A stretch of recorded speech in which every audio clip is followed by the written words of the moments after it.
Hello, welcome to Digital Photo Mentor. I'm Darlene, and this is my weekly live stream on photo editing tips.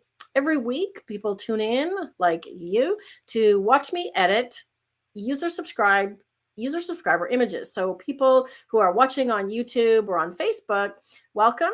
And if you haven't already submitted your images, or maybe you see them on the screen already, I can sort of do my best Vanna over here. If you haven't already submitted your images, you can do that. My husband, Rob, will be ever present in the chat. So if you want some links to things, keep active in the chat and check there because he'll be posting things about what I'm talking about and how you can participate and share your images. So nice to see everybody. I'm going to hop over into Lightroom and we'll be right back to get started.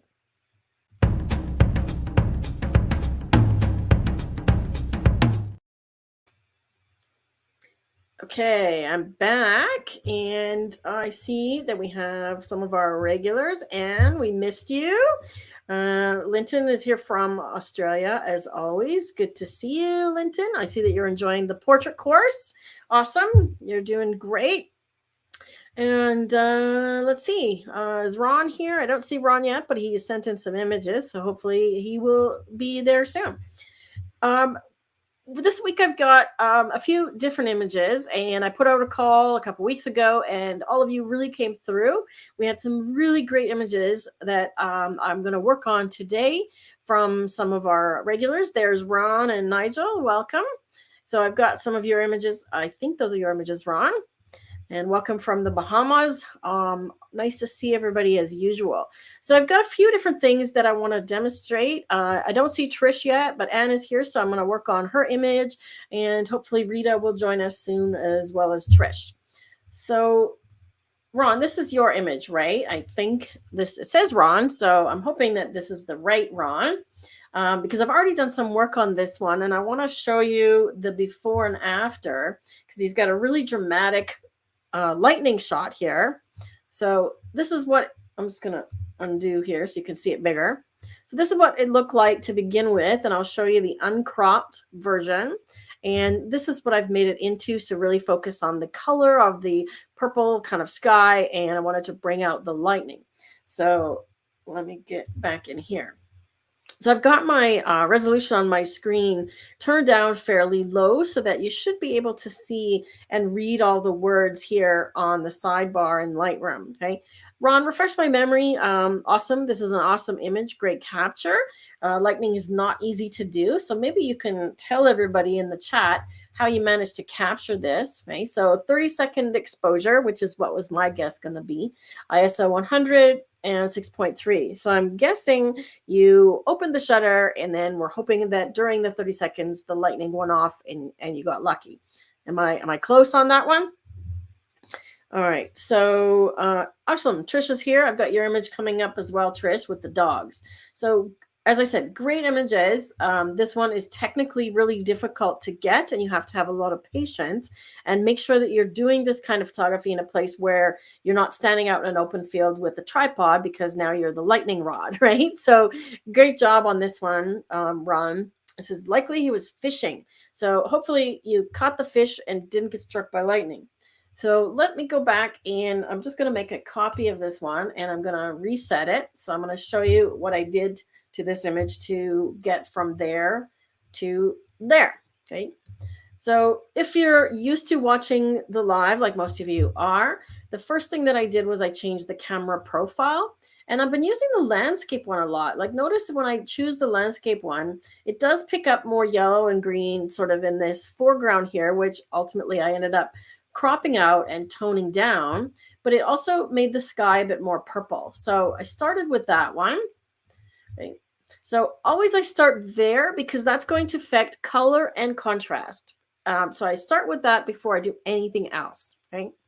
The next thing I did was I cropped it a little bit because I don't want to go and work on a whole bunch of things that I'm ultimately going to end up cropping out later. So I'm just going to turn this exposure up a little bit so you can sort of see. Looks like you took this from your porch, Ron, so you can see the overhang there. So I'm just going to turn this up a little bit on the brightness so I can see where the cropping that I want to use is a little easier. So I definitely don't want to see the car. So I'm going to come up a little bit from the bottom, but not totally. And I'm going to come in a little bit from the right because I don't need to see all this stuff of the porch, okay? And down from the bottom, obviously, as well. Okay, so we're coming in a bit tighter. And I'm going to just hit auto on the rotate because it definitely is crooked, but that did not do a very good job. So I'm going to just sort of eyeball I'm trying to make sure that the verticals on the house, and I'm looking at the fence in particular and this drainage pipe here. So I'm looking to see that the verticals are indeed vertical and not like they were, which was kind of, they were actually not too bad, but looks if I go this way, you can see that now the verticals on the fence and the house are a bit straighter and the car is more crooked. So it looks like maybe it was straight for the car, but not for, looks like maybe it's on a hill. Tell us if you live on a hill, Ron. That still looks crooked to me. Okay, I'm just going to go back to 0 here and try that again. All right, let's just, so you'll see me looking over here because my monitor is over here. And I'm making sure that I'm looking at these verticals in the middle less than I am over here. Because when you're dealing with verticals, especially if you're shooting with a wide lens, like looks like he's done here, your verticals are going to converge towards the ends of the picture. So always use the stuff in the middle of the picture to correct the up and down portion. So I'm looking at the light standard in the background and then the drain pipe here. So I'm going to go with, I'm going to go with that. Okay. So first thing we've done, like I said, is change the profile and the crop.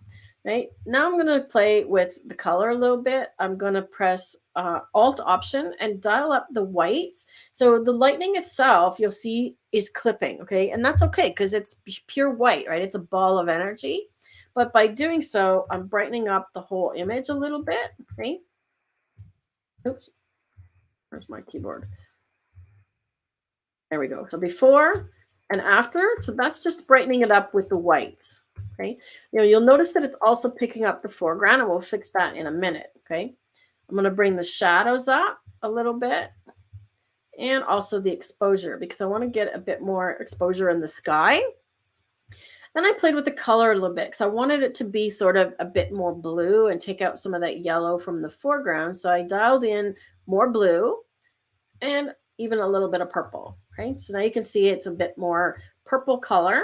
We can play with that a little bit more.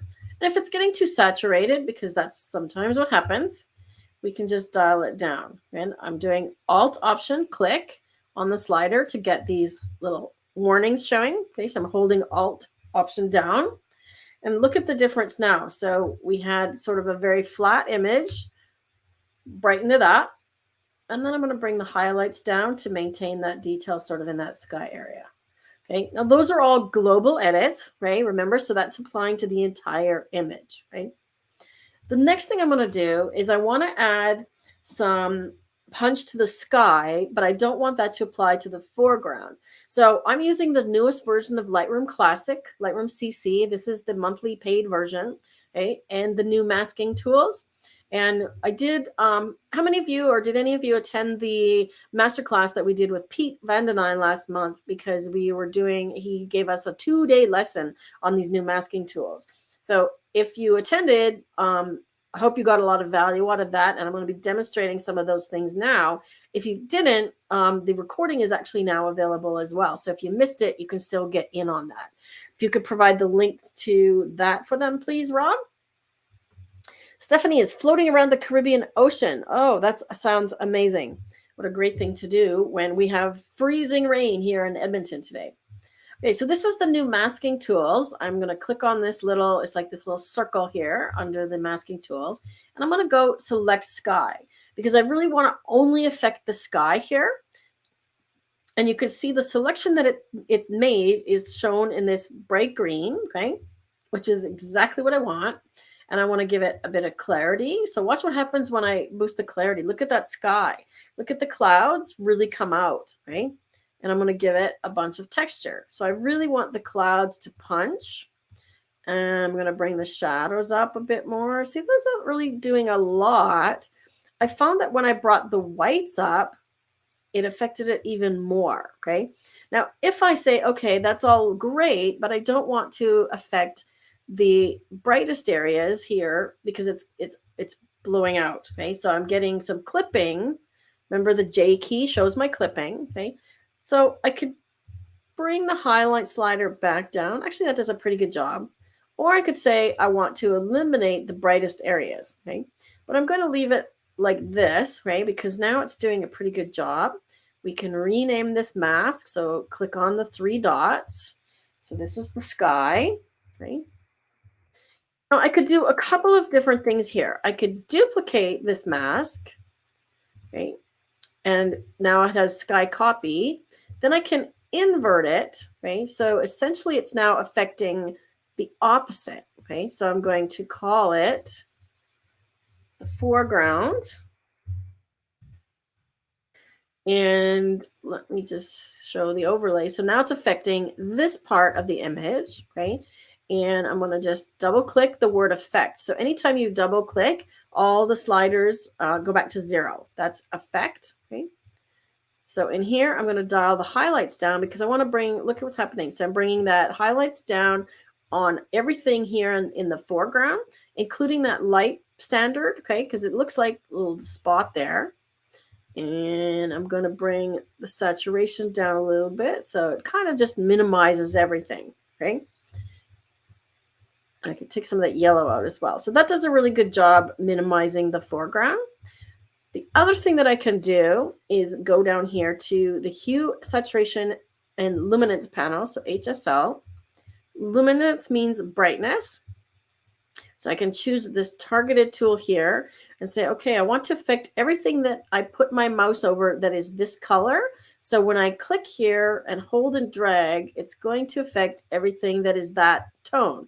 So you see when I go up and down, I'm clicking and holding. It's affecting everything that is green and yellow, okay? So because that light in the foreground is super green, I can also remove the color shift that it has. Okay, so I can click on this little fence here and just dial the saturation down, and look, it gets rid of that really yellow light, right? So now I can do 2 things, get rid of the yellow light and dial these highlights down, right? I can do it manually as well with the sliders. But look what a great job, just those 2 tools, okay? So sky mask and then inverting it for the foreground gets rid of the highlights at the bottom here and really focuses on the sky. I might crop a little bit more to get rid of this whole porch area. Let's try that. Like so. So now we've really got the lightning, maybe a little too purple. Let's dial the purple back a little bit. There we go.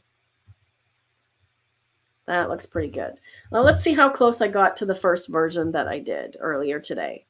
Okay, so the first version I didn't crop as much. It looks like I left it darker. I think I actually prefer this version, right? So it's really brought out the sky. Now, if I want to go back into these masks that I did, they're fully editable at any time. And that's why I've renamed them. Because if I want to affect anything in the foreground, like say, for example, I actually want to lower the clarity and the texture and maybe even the sharpness, right? I could also lower contrast and sort of start to make the foreground a bit more out of focus. When I go really far with the clarity, you can see the difference, okay? It's also affecting these trees here in the background, so I'm not going to go too far with that. But it's really taking the emphasis away from the stuff in the foreground, okay? So before, after. Any questions about that? Okay, Ron and Rob might go down a new song choice or a new artist choice this week. Previously, I think you guys were talking about, what band were you talking about before? Ozzy Osbourne or something? I don't know. But yes, you might get Purple Rain from those. But you can see the difference. You could also even switch this image to black and white because it's so dramatic, right? We could literally work with the contrast here, bring it up a little bit. And I could actually increase the contrast in the sky because I don't want to increase the overall contrast, but look what happens when I increase the whites and even the, maybe not so much the blacks, but I could try the overall contrast in the sky area, okay? If I want to do a new mask and just affect the top part of the sky and not the lightning, I'll use a gradient, okay? And now I'm going to punch the whites up in here. It's not taking effect as quickly as I would like. Let's do a bit more contrast. So I brought the whites way up. Let's bring the highlights way up. There we go. It's getting a bit grainy, so I might actually do a little noise reduction as well. Okay, so that's bringing that cloud out a little bit more. So now we have super dramatic, right? Something like that. You know, let's say I want a color version and a black and white version, right? So I can make another virtual copy, which I did earlier by using Command apostrophe, or you can go in here, I right clicked and choose virtual copy, okay? And you can see my thumbnails here down at the bottom. I'm going to leave that one black and white. I'm going to go back to the one that I was working on and just go back in the history. So I'm going to go back to where I changed it to black and white. Where are we here? Convert to black and white. So I'm going to go back one step before that. So now I have a color version and a black and white version. Okay. And when you've got these in Lightroom, they are just virtual copies. So it's just a new thumbnail. It's not an entirely new raw image. It doesn't take up any space on your hard drive other than the recipe. So then I can export both of these, right? So if I choose them both, I can choose export. And when I export them, I'll just do one as an example here. I'm just going to put it in my download folder so I can find it easily. So when I export these, and I have a preset set up for Facebook, so it sizes them to the right size. And let's see, where's my finder? Okay, so it sizes them to the right size, and you can see there's the color and the black and white. Okay, Rob, if you could please share the article on resizing your images. I did a demonstration of that for Lightroom and for Luminar so that you size your images correctly for email and for Facebook. Okay. Well, thank you. That's very nice. Yeah, I actually just thought of doing it in black and white, Ron, as I was looking at it, because I do like the purple clouds, though. I really think that's really cool. The other thing that I could do is take this color one further and go back down into this HSL panel, because most of the stuff in the foreground is yellow and green, and literally just dial those. Oops, that's luminance. See, I'm on the wrong panel. Let me get to saturation. Dial these yellow and green down, and there I basically now have pretty much a black and white. Get that orange, so that's that street light and the light inside the house. Now just the sky is purple. I'm not a fan of this is what's called selective color.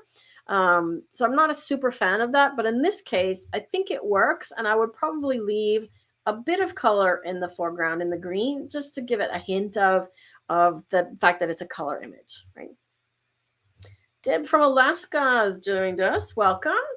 Is it as cold there as it is here in Edmonton? We've had freezing rain, and I'm sure that Anne doesn't experience that in Vancouver. We've had freezing rain, and our sidewalks and our streets were absolute skating rinks. This is an image from, I'm hoping I'm saying this right, Regina. And I don't know if they're here with us today, but the question that they had about this image was, the question they had about this image, let me just find their email, was struggle in getting this kind of image in post-processing, how to make the foreground bright if I have focus on the moon. I know you could do it in 2 images as a composite, want to learn on a single image. The trouble with this is that the situation and the scene is about the most contrasty scene you can ever possibly imagine. And the best way to do this is 2 images if you want detail in the foreground. But honestly, this kind of image, let's just see about, I'm going to change that to landscape profile. Now I'm just going to do double click on the blacks and the whites, and I'm going to punch the whites up a little bit. Actually, I'm going to do that with a radial filter, and I'll show you why. So I'm doing this with a radial filter to select the moon. Okay. Maybe not feather it so much. I want to get to the point where I'm just getting the moon, and then I'm going to invert it. Okay, so I'm going to invert this. So now I've got the sky. Now I'm going to punch up the whites here.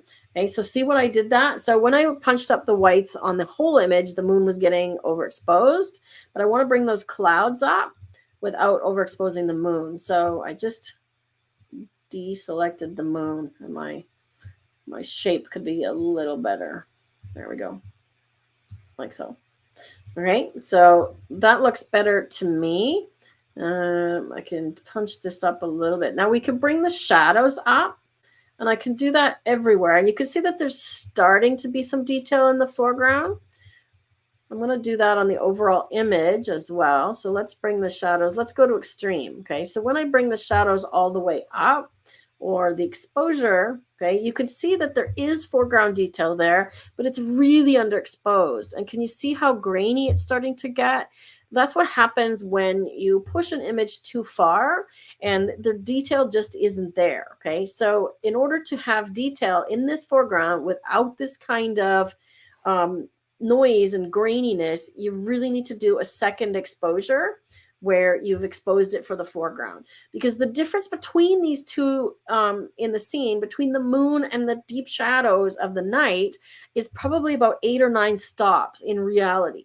Okay, and your camera simply can't capture that difference of a range. Another article for you to grab and share, please, Rob, is did you share the one on resizing? Oh, you did. Okay, so the another one to share would be how to remove noise from your images. There's 2 for you to grab. How to remove noise or noise reduction. And that would be an article, because I've got a video on that as well using Topaz. So we could pull this into Topaz, but I would recommend the other one, which is HDR to HDR or not. So that will tell you when to do bracketed images and when not to. This is a case where I would absolutely do bracketed images.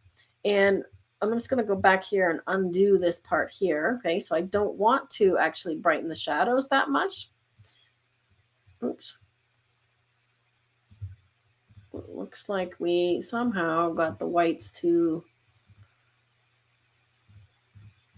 How did I get my whites too bright? All right, something happened with my whites here. Oh, we increased exposure too far. There we go. All right, so I'm going to go back here. Now I've got the exposure where I want it. I've got detail in the moon.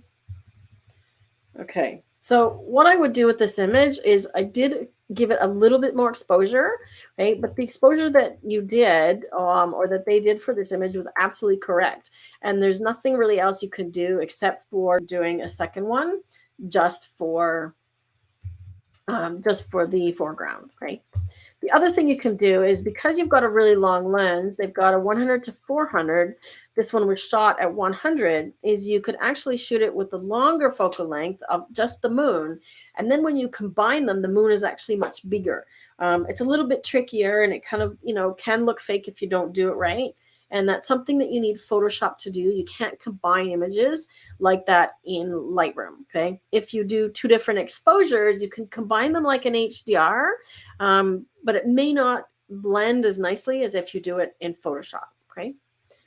The new Luminar Neo that's coming out, hopefully by the end of this month, will also have layers, so you'll be able to blend different images in there as well. The only other thing I would do with this one is I would probably crop it a little bit, and I played around a little bit, but I haven't decided. I like the fact that there's sort of, I'm going to keep the aspect ratio the same, so I'm going to lock it. I like that there's trees all around, but I don't want the moon sort of dead center. So I'm trying to see what I could do to get the moon in a different position. And I don't think I need this tree over here. So let's do that. That's not bad. I don't mind that. The other thing we could do is, oops, apparently we deleted that image. Let's go back here. A little bit more sort of on the bottom, or I could just go an unusual shape. Don't need as much black stuff over here. So what I'm trying to avoid is this gap here, because there's a tree and then a gap and then a tree. So I'm kind of going in between like so. Okay? So it's not perfectly square, but I don't mind that at all. Or we could come up a bit more on the bottom. Okay? Again, remember to look at your edges. So if this is your final cropping, okay, look for things like this leaf here that we might actually want to clone out. Okay, and that's easy enough to do. Or this guy here. So for things like this, you can actually use Lightroom fairly successfully to clone stuff out that's fairly simple like this. But if you have more complex cloning, you'll definitely want to go to either Luminar or to Photoshop. And I'll actually show you that with Trisha's. The other thing we can do is make this more blue. Okay. There we go. So that's actually how I would present this image. Right? I wouldn't actually want to see the foreground detail because it's not the subject for me. It's the moon and these clouds. Trish had asked about making this more blue tone. We can actually do that with the black and white. I'm not sure, or maybe Anne asked that. Yeah, Anne asked this one. So I could make this more blue tone using, I could affect my black and white mix here. So we can also darken our foreground. Look at that. Okay, that did a nice job on the foreground. Right, and we could play around with color in here. Oh, that brightens up our sky. And the one that I'm going to look at for toning, if you want it blue, is this one, the color grading. So I'm going to pick blue on this little wheel here, right? And then we can make sort of a, I don't want to saturate it too much, sort of a blue tone. Is that kind of what you meant, Aaron? Or did you mean on the color image, this one, you want more blue? Because more blue here, we could just dial in blue and less magenta. Okay, so less purple, like so. So that's a little bit less purple rain versus the black and white that I've added a bit of a toning to with the color grading. Okay? And that's this guy here. Okay? My Lightroom is running a little slow today. It doesn't want to keep up to me. So any questions about anything in there? Oh, hey, Sharon. Which question are you asking about? Which thing is for free? Nice to see you joining me. You must have seen it on my Facebook. So let me know which things you meant for free. Everything on our website is for free, and everything on the YouTube channel is for free. Just join in anytime. All right. We've got puppy dogs from Trish and boats from Anne. So let's do the puppy dog. Now, I already did a bit of work on this first one here. I actually like this image better, Trish. I know you had mentioned that you like this one, but I liked his eyes engaging the camera more. And the fact the lighting is better on this one, because I know you would ask me about photographing black dogs. We had talked about a bird, I think I did in a previous week. And this one I like better. So take a look at the fur here versus here. Okay, now I did a bit of editing on the first one, but the difference here is lighting. Okay, so I could pick up some texture in this one, but it's never going to come out the same as the other one because of the lighting. So in order to get black objects to show up, what's happening here is you've got light coming from behind and picking up the texture and the silkiness of the fur. Okay, versus here, his face doesn't have any light coming from the side. Okay, so let me show you the before and after on this one. Okay, so before, you were mentioning when you submitted it that the grass is really bright and vibrant. Yes, it is. So I did some things to tone that down. Okay, I'd like to see if you guys can guess what I did here and what tools that I use, because I think that would be actually a valuable learning experience. I used some of the same things and techniques that I used on Ron's lightning image. So what do you think that I used here to get that image? Okay. What differences do you notice, right? Let me see if I can do a before and after side by side. Don't usually do before and after, but there we go. Okay, so let's see that. So what do you think I did to get the after, which is on the right?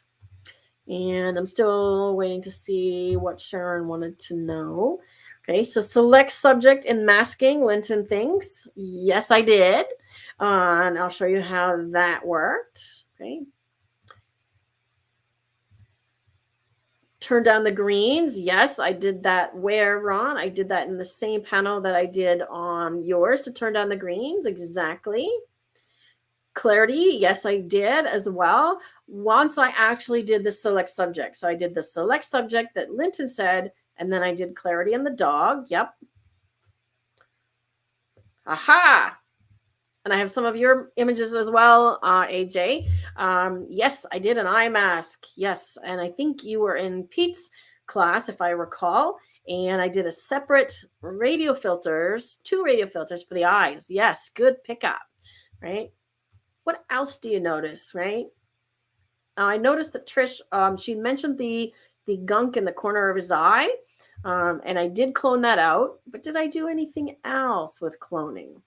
Did I do anything else?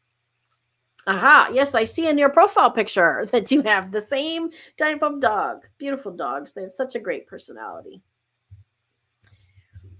Yes, I added an edge vignette, and you can find those presets in our Lightroom preset pack. If you want to share a link to that, please, Rob. You guys are good. That was excellent. I did all of those things, and I'll show you what else I did, right? So let me get back in here and get back to my after image. All right. So what I did with masking was exactly what Linton said. So I selected the subject, but what happened was it didn't complete the whole subject. Okay. So if I turn this one off, okay, that's what it selected for subject. Let me get a red overlay here. Okay, so that's what it selected, and it was missing. Let's move this over here. It was missing the leg. Okay, so then I added to the selection, so you can click add, and I added the luminance range, and I just selected the dog's fur. Okay, so you can see that's what it selected, and it added more of the fur. Now, it did get a bit in the grass here, which is okay. So now I had that whole selection working. Okay. Then the second one I did, oops. That's my eyes. Okay, so that was the eyes, right? So radial gradient on this one. So the eye selection, okay, you can see what I did there. He looks like the devil dog, poor puppy, right? And what I did on that one was, let me get this off of here. What I did on that one was I increased the clarity and the saturation and the whites. Okay, so without that one, his eyes were a little bit dull, so I just punched them up a little bit. Okay, you see that? And on the, zoom out here, on the first one, on the dog, I increased the whites. Okay, so the whites on the dog were already, like, see what that does, right? So when you're trying to bring out the lighting, people don't often think about using the white slider, but look what happens when I do that on his fur, okay? It's really bringing out the fur. I increased the texture slider, and not as much as clarity, because clarity gave me too much darks. So I left the clarity a bit lower. It was around 10, and did more texture, right? So I had texture, I think, around 50 or so. Right now, I could also lower the saturation if I wanted, but of course, I get his eyes too. Okay, and I could mask out the eyes and the mouth on this and the tongue, right? And that would make the fur sort of more perfectly black, right?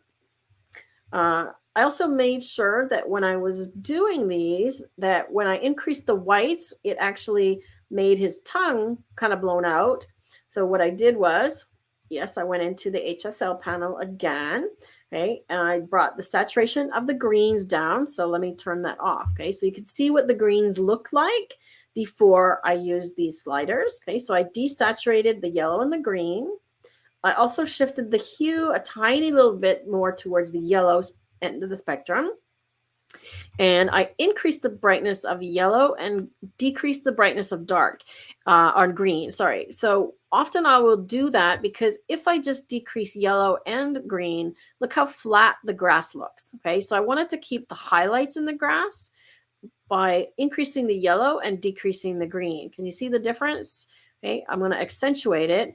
Right. So now you can see the yellow bits of the grass stand out and the green is being lowered. Okay, so I took that to a more of extreme, but you'll also notice magenta and red are dialed way down because look what color his tongue is. Okay, so when I increased the whites on the dog, his tongue got kind of blown out. So I just lowered the color and his tongue came back. I love the tongue. My cat does that. Our cat does that. She'll be licking her fur and cleaning herself, and then she'll forget that her tongue is sticking out, and she'll just sit there with her tongue sticking out, exactly like this dog. Okay. All right, let's see. Dogs are hard to photograph. Yes. Can you explain why the luminance range worked here? So to add to the selection of the dog? Sure. All right, so let me go back into that mask then, okay? So this mask here, which is the dog, I'm going to just delete this part and I'll do it again, okay? So I'll show you how I did it. So the selection of subject. So I clicked select subject and that's what it came up with, okay? So I'm just gonna move this over here so you can see it, okay? But I was missing his leg, okay? Now I could actually leave it that way because I don't really want to highlight his leg. So it's not actually so bad. I could leave it that way, but it was sort of like looking like it didn't blend as nice. Okay. So what I did was I added to the selection. So I already have the dog selected. I wanted to add to the selection and add this leg. So the reason I chose the luminance range is because the color and the tonality or brightness of the leg was very similar, right? So I clicked and just dragged over the black parts, right? And you could see what it did was it now added the leg, right? Then I get this little slider thing over here that I can refine it, okay? So I can make it less, I can blend it a little bit more or less, so I have control over how much is being affected, right? Like so. So I just wanted to make it look like it masked better and blended with the whole dog. Okay, I hope that answers your question, AJ. All right, so that is what I did there. Okay, so that's basically what I did, and then I just used one of my presets to apply a vignette, and that adds the darkness to the edges, right? Then I used the cloning tool, which is the Band-Aid now, right? Under Heal. So that's the spot healing tool. And you could see everywhere there's a little dot, right? I'm going to turn it off and you can see what I use the cloning tool for, okay? And this is where you start to get into taking your image from like good to great, okay? So the fact that I wanted to get rid of the eye gunk, I already had the tool open, but take particular look over on the left here, okay, on the bits down here. So all of the bright bits of grass that are standing out, I toned them down using this tool. Whoops, I'm on the wrong screen. Okay, can you see the difference? I'll turn it off again. Okay. Now, how I've done that is for example, I chose here, I painted over this little weed area or whatever it is, and just dialed the opacity of the healing tool down. Okay, so if I increase it, you'll see that it disappears and it blends in with the dog, but I didn't want that. I just wanted to tone it down. So you can see at 0 opacity versus 50. And I did that on every single one. Okay, so it's a really simple way to just tone things down. And I use the same technique for actually removing circles under people's eyes. I'll use that at a lowered opacity, about 30%, in the opposite way to lighten the dark circles under the eyes. Okay. Now, if I wanted to completely remove the collar and the chain around the neck, I would take this one into either Luminar and try the erase tool because it does a really good job, or I would take it into Photoshop, okay, because it's a little bit more advanced. So I'm actually going to try it in Luminar AI and see what we get here. Okay, I'm just going to run a copy. So always make sure when you're jumping over.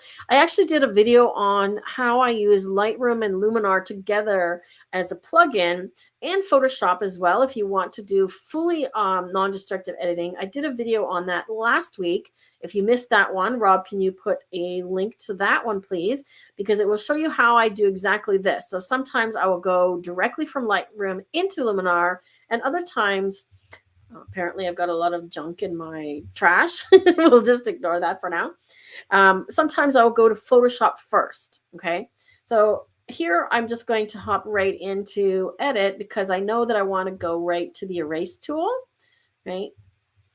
And I'm going to zoom in a little bit so I can see the collar a bit closer. And I'm just going to try part of it at once. I'm just going to try this bit and see what it does. So I wouldn't do the entire collar at once. I would do it bit by bit and see how well it does for filling that in. Okay, his fur is kind of, it's not perfect, but it's not bad, right? I could probably work with that. Now let's see if I do the entire thing.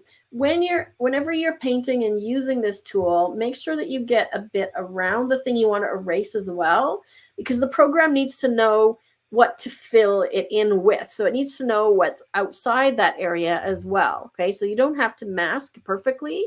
In fact, you won't. Oof, look at that. I'm pretty happy with that. I might actually run another one here. Okay, so you can run it more than once and see if it fixes that and recognizes the fur.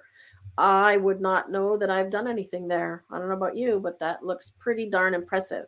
If I was doing this in Photoshop, it actually might take me even more time. I find this erase tool is pretty brilliant, actually, and it's pretty smart. So I'm just going to do a couple of these other spots here. He's got some gunk on his nose, too. I don't know if it's a he or a she. And we'll just do that. Okay, look at that. We could clean up all of this stuff on his eye and give him perfect fur. Let's see about these guys over here. Right, so this is the type of thing that is taking your image to the next level. Right? Did we have to do all this? No. But does it look good? Absolutely. Okay. So I'm just going to finish with the erase tool. Double check it. And while I'm in here, I can say, okay, is there anything else that I want to do? And I know that the details panel is great for increasing sharpness of images that are not super sharp. And one thing I noticed about this one is that he wasn't fully kind of in focus, right? If we look at the original, that's at 100%. His eyes aren't quite sharp. Now, if I bring the small details up, look at how great that looks on the eyes. Okay, so what I'm going to do here is I'm actually going to bring this up, and then I'm going to paint this tool into just the eyes because I don't want it to apply to the rest of the image. Okay, it's going to look too grainy and over sharpened. So I just want it to apply to his eyes, and I'm just going to feather it a bit more around. Okay, so I'm doing 50% around his eyes. And maybe just down the nose a little bit, like so. Okay, now look at the difference. Okay, so the eyes are quite soft here. Now they're sharp. Okay, and I haven't increased any of the noise in the image. So now we've sparked him up a little bit. Looks pretty good to me. The only other thing that I might do that I like inside of Luminar is the structure. It's kind of like clarity. Okay, and you can see that it does a really good job here, and I would probably just mask that onto the dog's face if I was using that one. I think I'm going to pass. The other one I could try. Now, I don't know if it's going to recognize portrait bokeh because I don't think it recognizes animals' faces yet, but that's something that they've said that they will be potentially working on in future editions, okay? I also like the mystical tool because it does a really great thing in terms of, look what it does to kind of adding some blur. And I'm going to do this one, and then I'm going to apply it everywhere except on our doggy, right? So I'm going to make the background a bit more blurred, and I'm going to let that green thing go a little bit out of focus, okay? And I'll just clean his face up a little bit more. And look at what this is doing to the background. Okay. Love it. So I'm going to hit apply, and we're going to come back to Lightroom. Okay. Let's see where we are. Yes, it was indeed a very nice erase. Okay, so now I've got two images. If I wanted to be able to get back to Lightroom or back to the Luminar edit, I would have opened it through Photoshop, and Rob provided the link to that one. Yeah, the erase tool, I was really skeptical at first, because to bring that and do that in Photoshop, I would have to do a fair bit of work on my own. I could do select the object and then try content aware fill, and it does a pretty good job. But I've actually compared some images done in Photoshop versus Luminar, and I can get the same result in Photoshop, but it takes me longer, right? And you have to have more skills, right?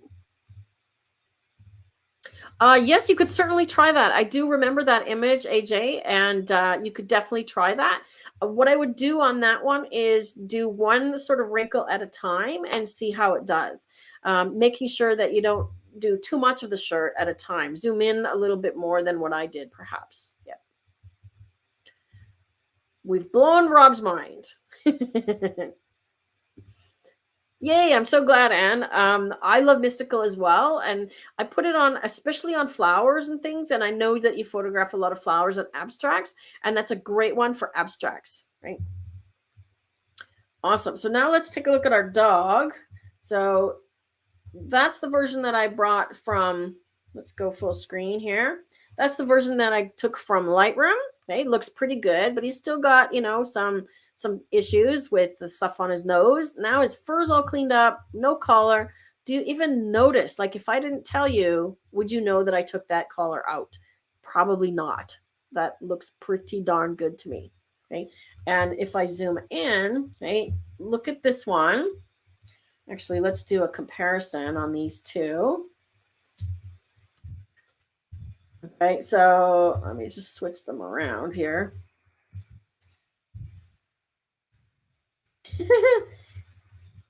Okay, let's try that again. Okay, there we go. So the Lightroom one is on the left, and the Luminar one is on the right. So see what that did for the sharpening of the eyes. So if you don't have Luminar, you could also pull that into Topaz Sharpen AI, and that's another great tool. If you want to share the video or article on Topaz AI, that would be great as well, Rob. But if you don't have Topaz AI and you already have Luminar, that's a great little trick, is the details tool, small details slider, and just apply it to the eyes. If you have a person, put it on the eyes, the nostrils, and the lips. Okay, but don't get too carried away. Awesome. Okay, I think we're getting some great tools here and great tips. Now let's see what happens if we take this image that we've done some work on, and let me get this one here, sync it with the one of the other dog. Okay, so we're going to go to develop, we're going to sync, and I'm going to sync everything, okay, including the masks. Okay, now because I did an automated mask, which was select subject, when I come into this other image, it's going to tell me I need to select it. So there's a little exclamation point there. Okay, so when I click on it and I choose this one here, subject, I just have to update it. Okay, so now it's going to automatically find the subject. Let's see how it did. Okay, so it did okay. And let's see if I turn this luminance range one off. Let's see. We could probably delete that one because it's actually done a better job of selecting the subject than in the other image. Okay, so I didn't need that addition. Okay. Obviously, this one here where I did the radial gradients on the eyes are probably in the middle of nowhere, right? So you can see these red eyes. So I could move this one over to his eye if I want to. And I could just delete this one because let's see which is which here. Delete this one, and let's just leave that one on that eye. There we go. Okay, so before and after, I think we've gone a little too dark here because this image was darker overall, but just with a couple of quick adjustments and redoing our mask, look how far and how close we got. The other thing to consider is it also copied all of my cloning spots. So all of the cloning that I did, you'll see that it's weird in some places. So that is actually something I wouldn't copy. Okay. So when I went from here and I did the sync, okay, let me know if I'm going too fast. I would take spot removal and uncheck it. And I would probably uncheck crop as well, because if the new image doesn't have those things, then I would make sure to crop those individually and do those things separately. Okay. But it looks pretty good right from here. Okay. And I can then adjust the things on the dog. Okay. Let's make him a little brighter. There we go. Like so. Okay.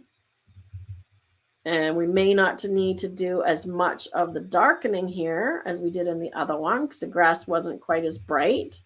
And I may not need to darken his tongue as much. Okay. And about like so. Right. So quickly from the other dog image, I was able to use a lot of the settings and do this one as well. This collar is going to take a lot more work to remove, obviously. But you could try it in Luminar and see how it goes. AJ has a good question. How is sync different from copy? It's not really, but if I had, let's say I had 6 pictures of this dog, AJ, I could select them all. So I'm just going to do an example here in the film strip. Okay, so let's just say this is our image. I'll make the film strip a little bigger. Okay, so let's say this is the image of the dog, but I had 6 dog images. Okay, so always make sure the one that you want to copy from is highlighted. Okay, if I choose sync, it's going to apply to all of them. So I don't have to do copy, paste, paste, paste, paste, paste. Okay, so sync, you can do more than one image at a time. And copy is one image at a time. Okay, hope that makes sense. Great question. That was a good question. So what are you learning so far today? We've done lots with the HSL panel and with the masking, right? So I want to do a bit more of that. And is Rita in the house? And I know Anne is as well. So we're going to do Anne's, and I think Stephanie's here as well. So I want to make sure and do people's images who are tending first. And I've got yours as well, AJ. So let's do Anne's. Well, you know what, AJ? I don't consider it a waste of time if you're learning something. And if it works for you, right? Don't consider it a waste of time. Consider it an educational opportunity. And now you've learned a different method that you can go try and save some time. Okay, now we're going to move on to Anne. So I've already done a bit of editing on this one. Actually, that was a fun game that we played on the dog. So let's look at the before and after. Let's go full screen on this one. Okay, so that's the before. Oops. That's the after. Press the wrong button. Okay, so what did I do here? What tools did I use? What visually did I do that was different? Because I didn't do a whole lot, right? But what did I do and why did I choose to do that? So if this was your image, right? Now I know this is Anne's image and I don't know how she's edited it, but what would you choose to do if this was your image, okay? Can you see that I've darkened the sky? Okay, so one thing was I wanted to bring the clouds out more because there was a good sky. I brightened some of the dark areas. I could probably brighten them a bit more as well. Okay. I used select sky. What else did I use? Okay. I used 3 different masking techniques in this one. Can you guess them all? Let me get rid of this. Okay, so masking. So first one, overlay. Okay, so that one was the sky. So I'm going to rename this one sky. Second mask I did is this one. So I did a select subject, okay? And it actually did a pretty good job. Okay, so if I turn these guys off, so select subject gave me that. It gave me the bridge and some of the boats on the dock. But I thought, okay, well, that's good, but I'd like to pick up more of the boats. So then I added one radial filter over these boats and another radial filter over these boats. Okay.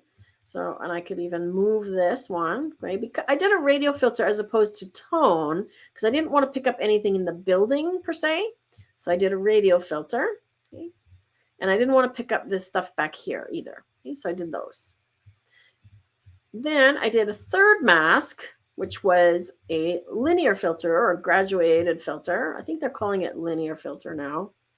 Yeah, they're calling it a linear gradient now as opposed to graduated, right? So I did that up from the bottom. And in that one, I increased the clarity, the shadows, and a little bit of exposure. Okay. I could do that even more.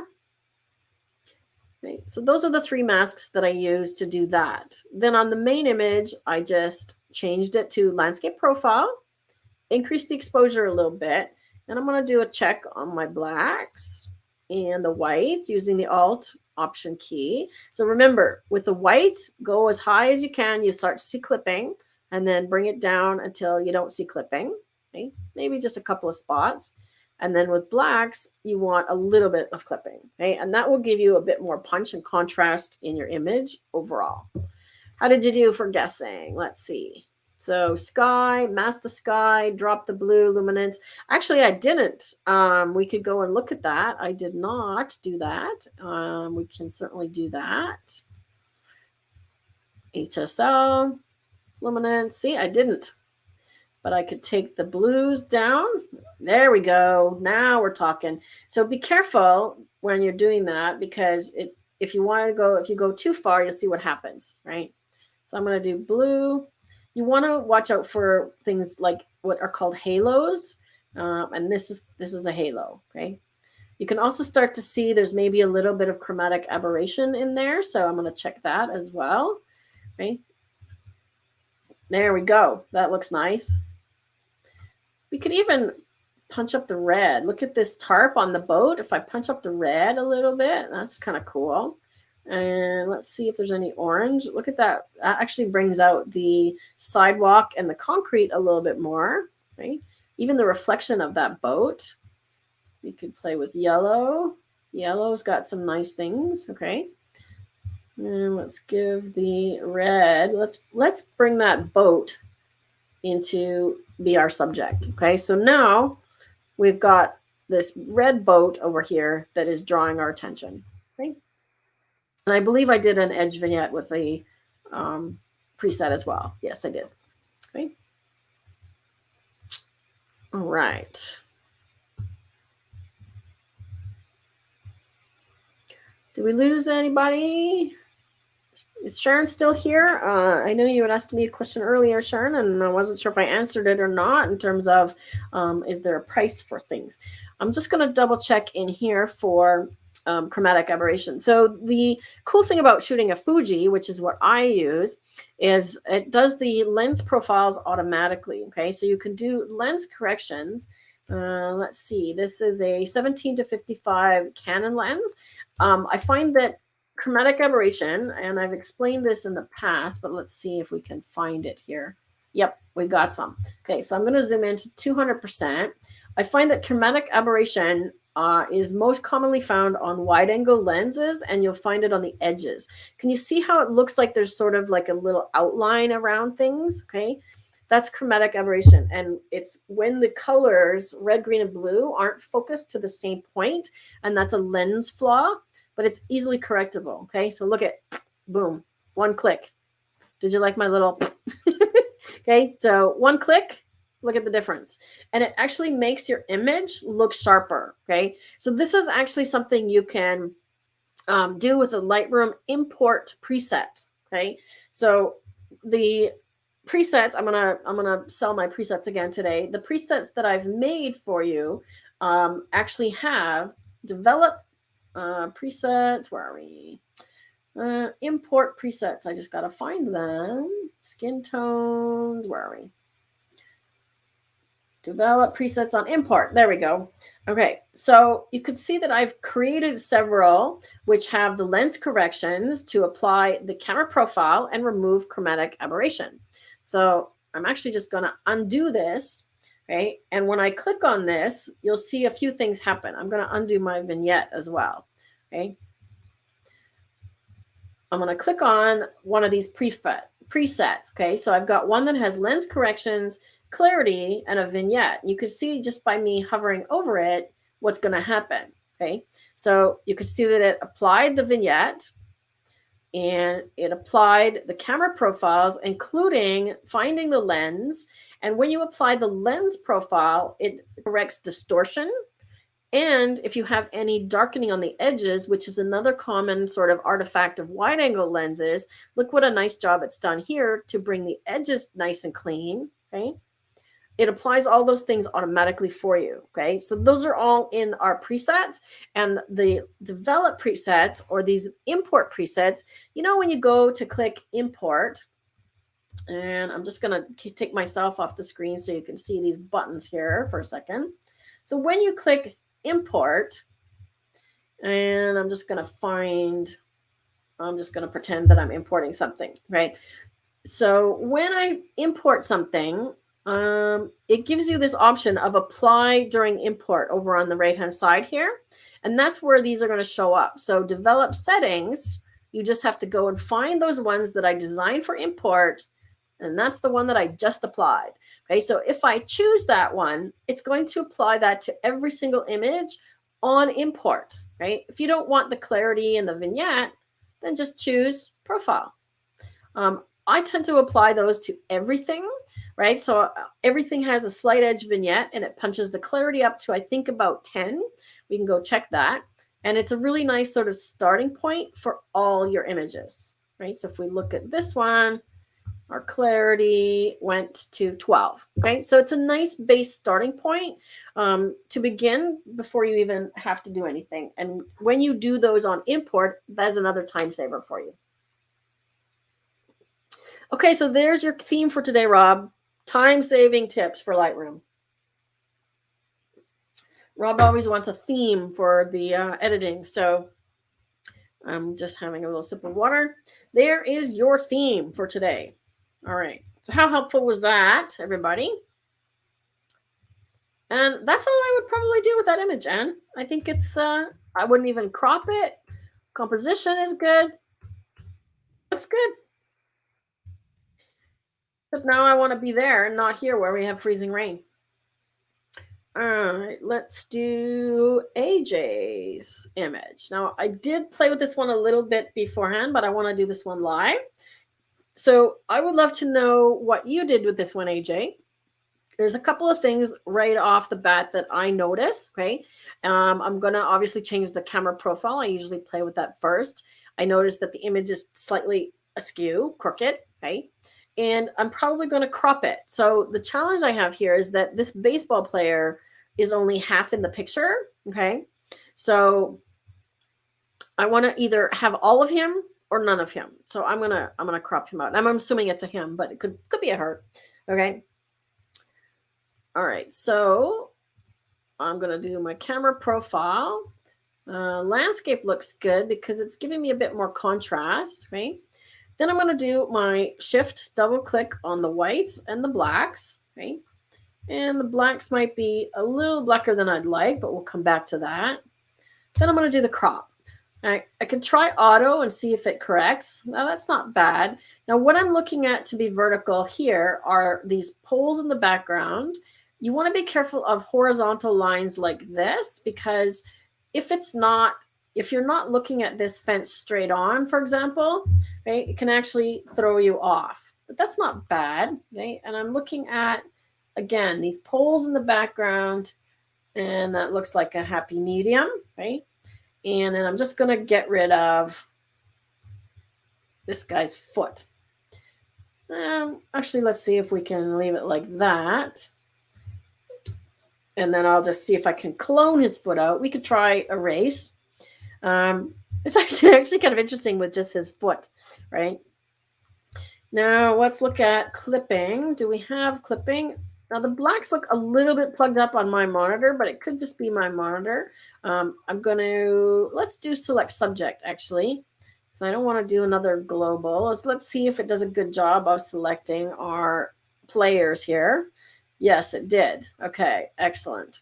So now I'm going to give them a little bit of clarity.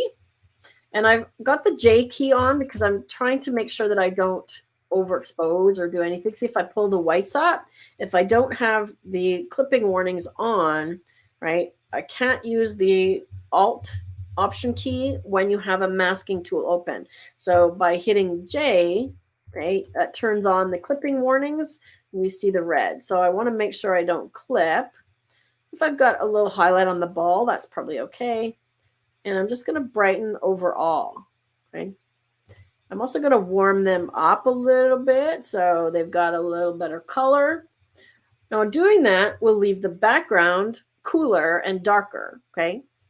So I'm just going to rename this one subject. And then I'm going to duplicate it. Now, when you're duplicating a mask, it's duplicated everything, including the settings, okay?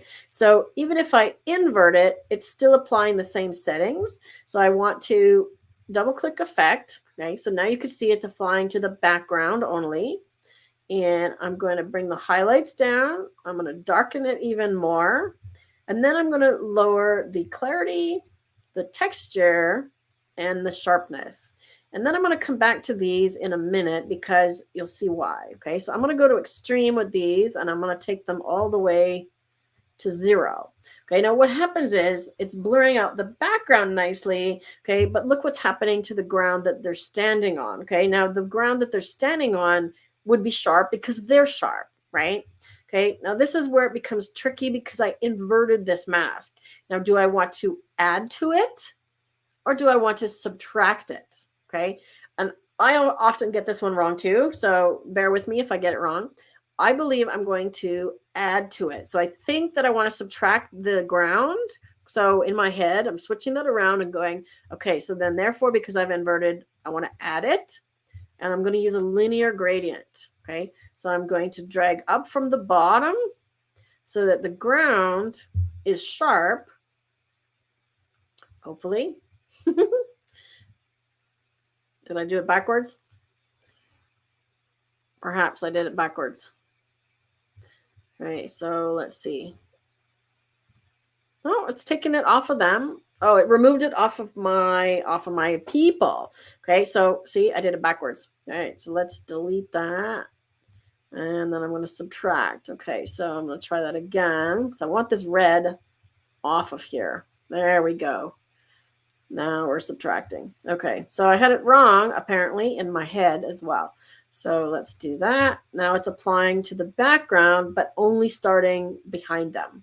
Okay, so it takes a minute to wrap your head around these things. And if you get it wrong, just delete it like I did and go back. Right, so now you could see that they are standing out. The background is blurry. Right, now remember I did this to extreme, so now I can come back here and say, okay, that's a little bit too much because it's really kind of made it into mush. But let's darken it more because look at how much they stand out now. Okay, look at that. That is the brilliant masking. The other thing I'm going to do is crop this. Looks like the roof is crooked, so I'm just going to crop to this top of this roof here. Undo my cropping aspect ratio.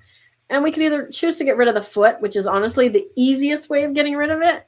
But I want a bit more space in front of that ball, right? Because you want space in front of where things are moving or looking, because they're looking forward. So let's see what we can do to get rid of this foot. Okay, now I can already tell you that Lightroom's probably going to be pretty bad at doing this, but let's just try it. Okay, so you can paint over the whole thing, and Lightroom's going to give you a suggestion, but I want to move this, right? Make sure it's at 100%. I want to move this so that it lines up with the grass up there. Can you see that? Now, once I've done that, it's doing a pretty good job, but I find that when things go off the edge in Lightroom, off the edge of the image, it doesn't do such a great job, right? I could try clone instead of heal. Let's get the whole foot. And that's a little better. Let's get closer. Okay, well, that's actually not bad. So we could go with that, right? And then maybe do a second clone.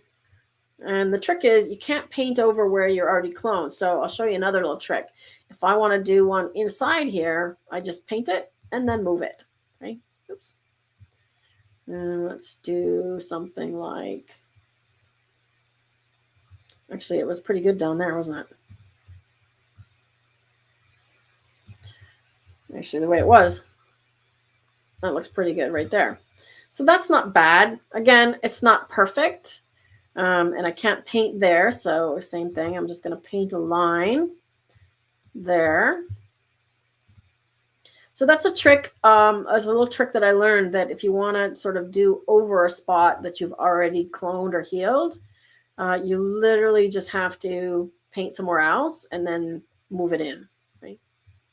So let's get this other spot. Where are we?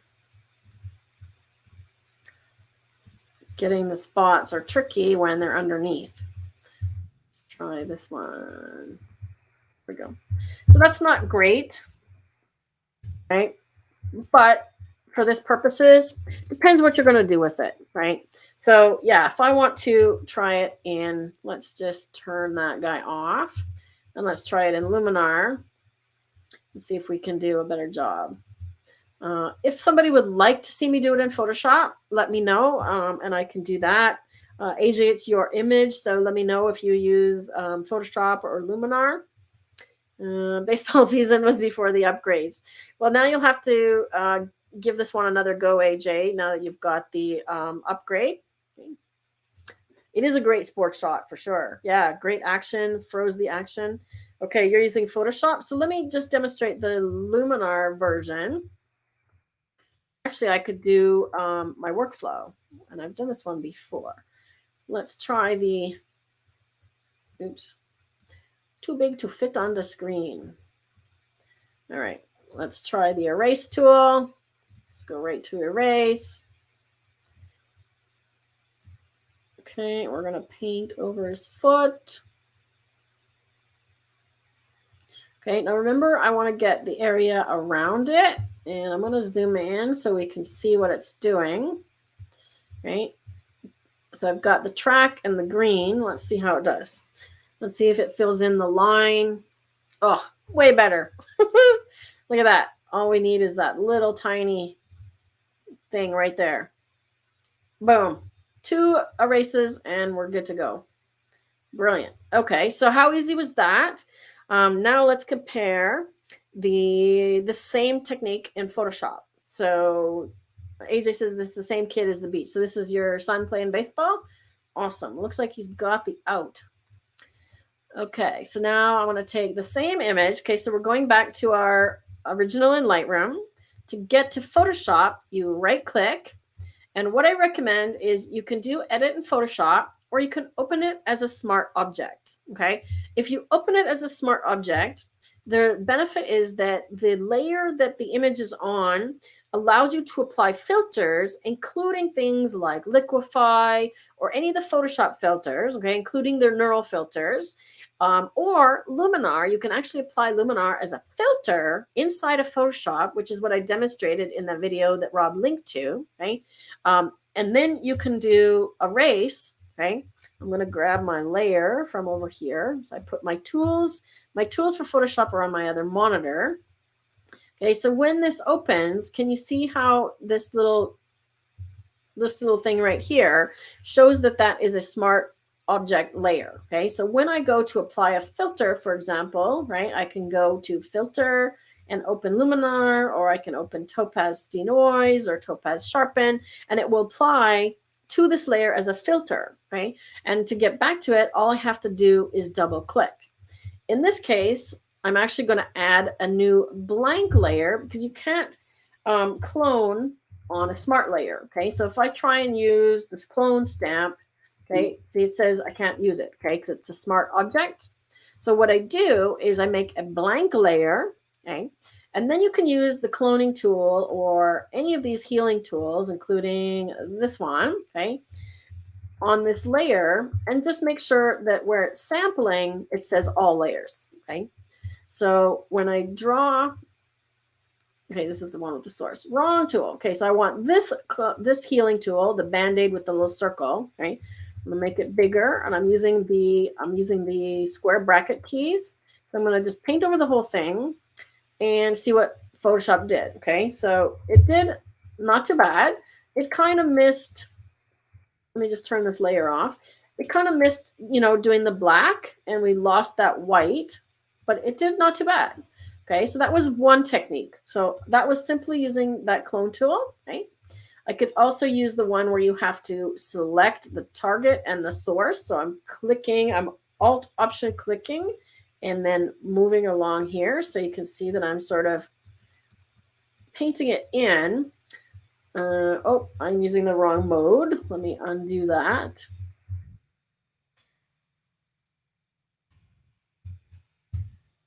Okay, so let me do normal mode. So my blend mode on the tool was darken. Okay, that's why I was getting that. So I'm just going to make it a little smaller. And I'm going to turn this thing off so I can actually see my brush, because I can't see my brush. Okay, now I can see my circle. So I'm just going to start painting. And what I did is I'm sampling from behind it. So I got to recheck. And I'm just moving forward. See, the challenge with using this tool is it's more sort of manual labor, right? So not a fan of that one. The other thing you can do is use the patch tool, right?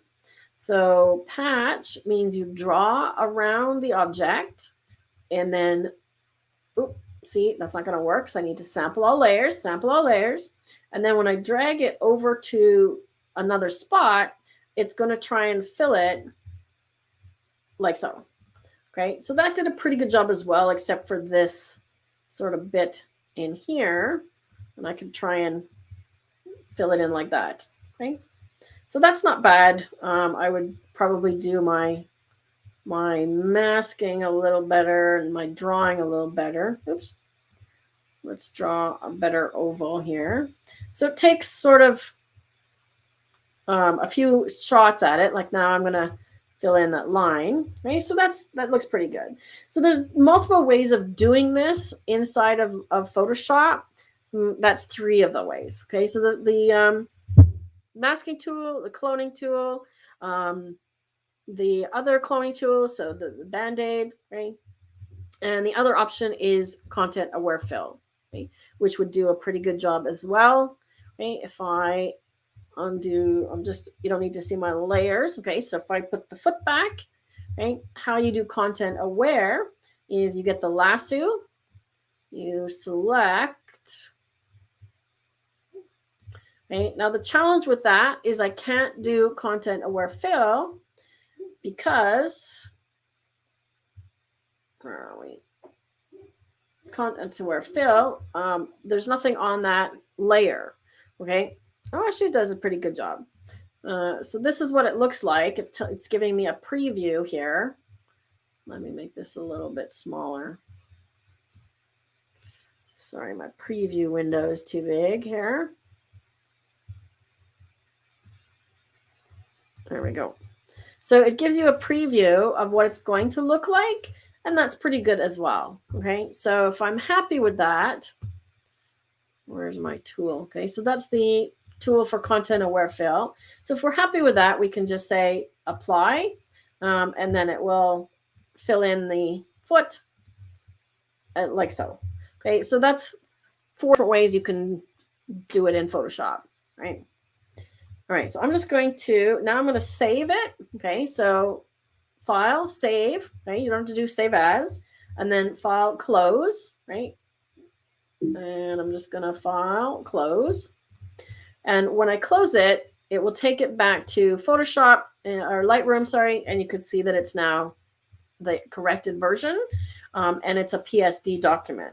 Okay, so that's the workflow that I use when I want to go back, because if I want to go and edit that again, I still have all those layers, but this time you want to make sure you do edit in, open in Photoshop, and edit the original, because then when you open it back into Photoshop, you've still got the layers.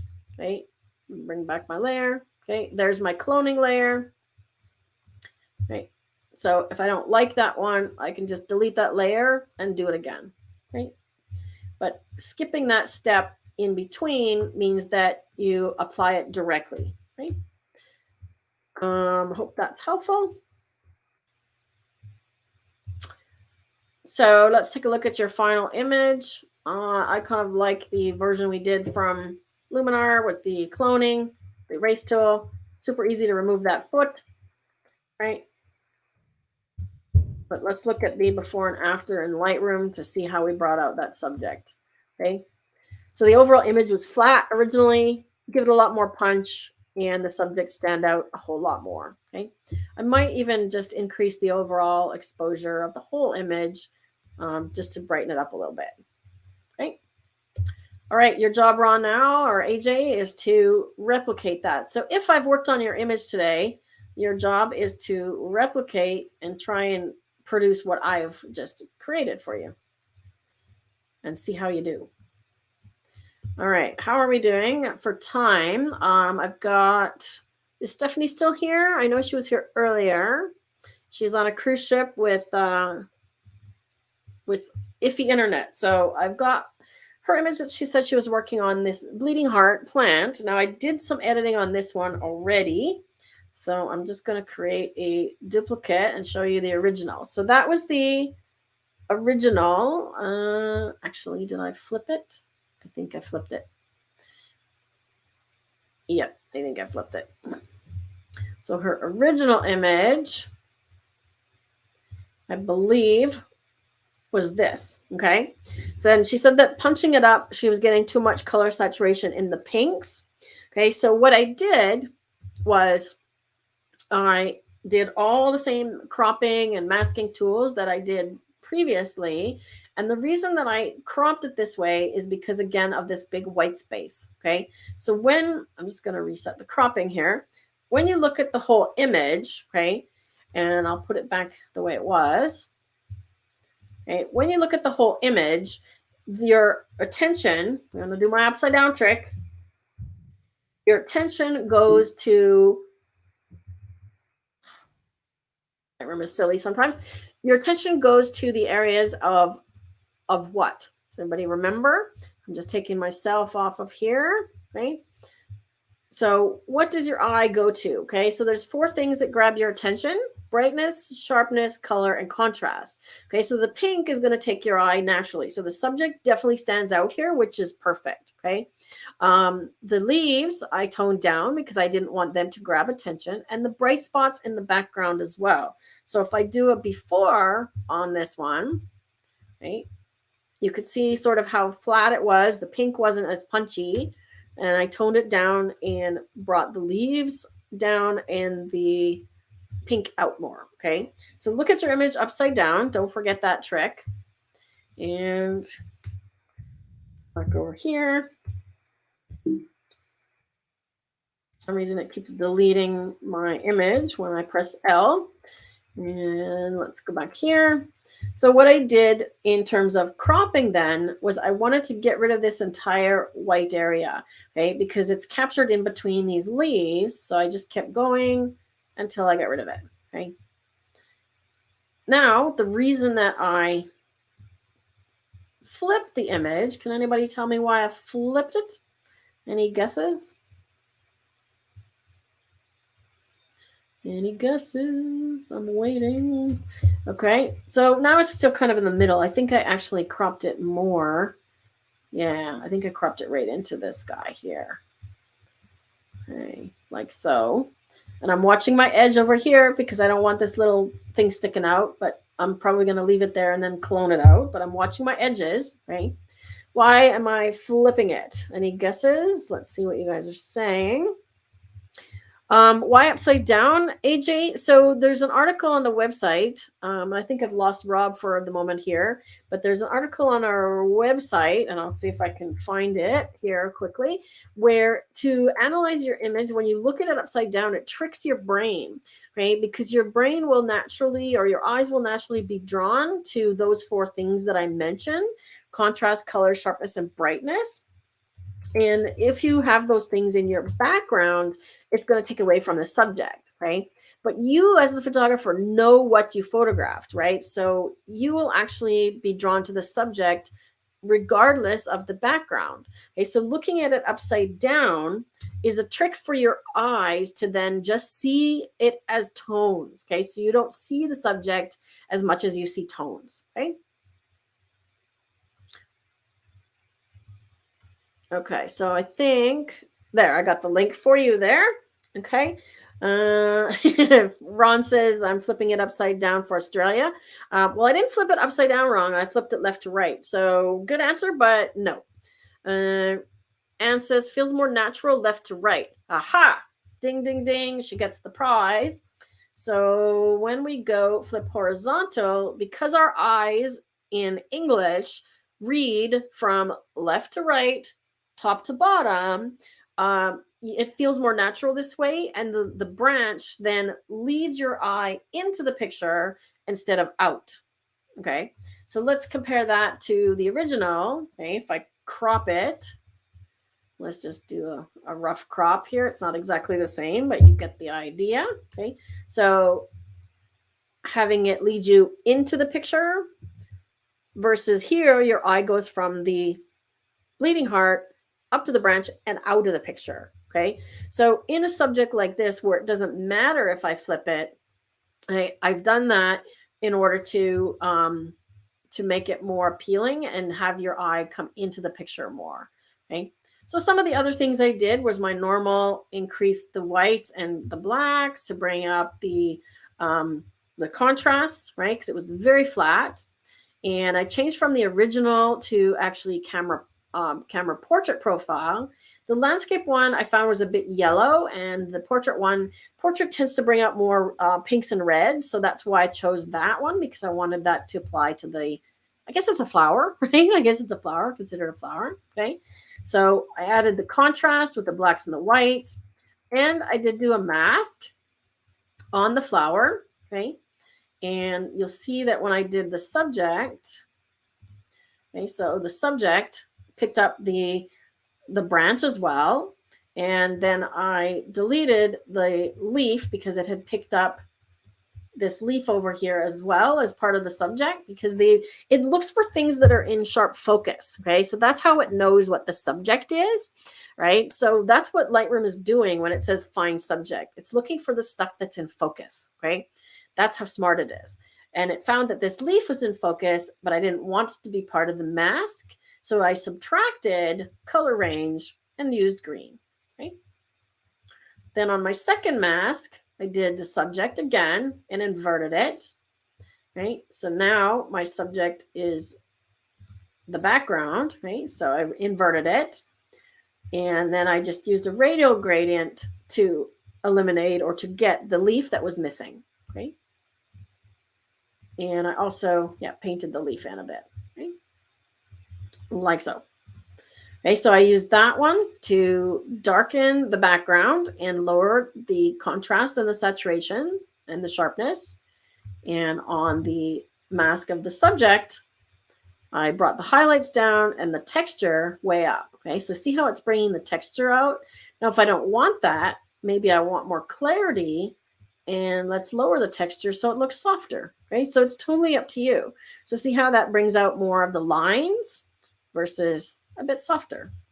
Totally a preference, okay? But that's why I did that the way that I did it, And I find that there's a lot of distracting stuff in the background here still. So ideally, this is something that you want to correct when you're shooting. So when you're shooting a subject like this, really pay attention to the background and try and get more of a solid background of leaves, or even that solid background of white, which is probably the sky. Because either way, then you can highlight that pink against a plainer subject as opposed to this. Okay, so it's the interruption of dark light, dark light, dark light. Let me turn my little cursor pointer on again. It's this interruption, dark light, that really draws your eye. Okay.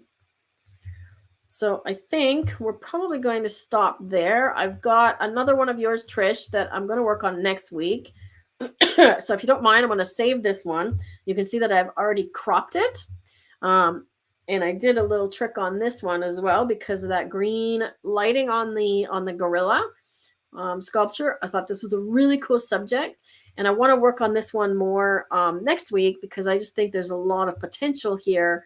But you could see what I did. And I'm hoping that you can all guess how I toned that down.